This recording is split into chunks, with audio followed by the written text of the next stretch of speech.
আসসালামু আলাইকুম প্রিয় দর্শক। আমরা উপমহাদেশের লোকজন সম্ভবত বেশি আবেগতাড়িত হয়ে পড়ি যে কোনো একটা বিষয়, এবং সামনে যেটা আসে ওটাকে নিয়ে বেশি আলোচনা করি, বেশি পর্যালোচনা করে থাকি। হ্যাঁ, এর মধ্যে দু একটি ঘটনা আপনাদের সাথে আমি শেয়ার করতে চাচ্ছি। সম্প্রতি ঘটে যাওয়া জনাব সার্জিস আলম, প্রধান সমন্বয়ক, যিনি বিবাহ করেছেন, এই ব্যাপারটা নিয়ে আসলে প্রচুর সামাজিক যোগাযোগ মাধ্যমে আলোচনা হচ্ছে। তিনি হাফেজা মেয়ে বিবাহ করেছেন, ধার্মিক মেয়ে বিবাহ করেছেন। সার্জিস আলম তো মুসলিম, তিনি ধার্মিক মেয়ে বিবাহ করতেই পারেন, এটা তার অধিকার। এবং সবাই চায় যার সহধর্মিনী সবসময় ধার্মিক হোক, ইসলামের পথে থাকুক, এটা সবাই চায়। সার্জিস আলমও চেয়েছেন, ভালো কথা। আরও একটি বিষয় নিয়ে আমরা আলোচনা করতে পারি, সেটা হলো গতকালকেই ক্রীড়া সাংবাদিক দেব চৌধুরী, তিনি ইসলাম ধর্ম গ্রহণ করেছেন বলে সবাই প্রচার প্রসারণা চালিয়ে যাচ্ছেন। ভালো কথা। দেব চৌধুরী অত্যন্ত মানে সুন্দর এবং খুব নামকরা একজন ক্রীড়া সাংবাদিক, তিনি ইসলাম ধর্ম গ্রহণ করেছেন। আমাদের এই বিষয়টাও ভালো লাগার কথা, ভালো লেগেছে।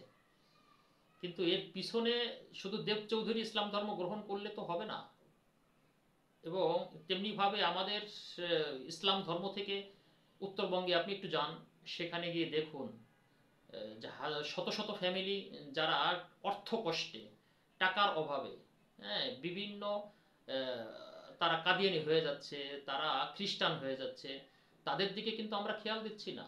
আমরা একটা ফেসবুকে পোস্ট দিয়েই ক্ষান্ত হয়ে যাচ্ছি যে একটু আত্মতৃপ্তি বোধ করছি যে দেব চৌধুরীর মতো লোকেরা ইসলাম ধর্মে দীক্ষিত হচ্ছে। এটা ভালো দিক, কিন্তু পক্ষান্তরে ওদিকে কিন্তু আমাদের নজর দিতে হবে। তেমনিভাবে আরও আবেগতাড়িত হয়ে যায়। গতকাল মানে আমেরিকার প্রেসিডেন্ট, নতুন প্রেসিডেন্ট ডোনাল্ড ট্রাম্প, তার সরকারে ক্রাইমের প্রধান, এফবিবি সিআইএ এর প্রধান একজন ইন্ডিয়ান বংশোদ্ভূত হয়েছে, হ্যাঁ, যিনি রাজ প্যাটেল।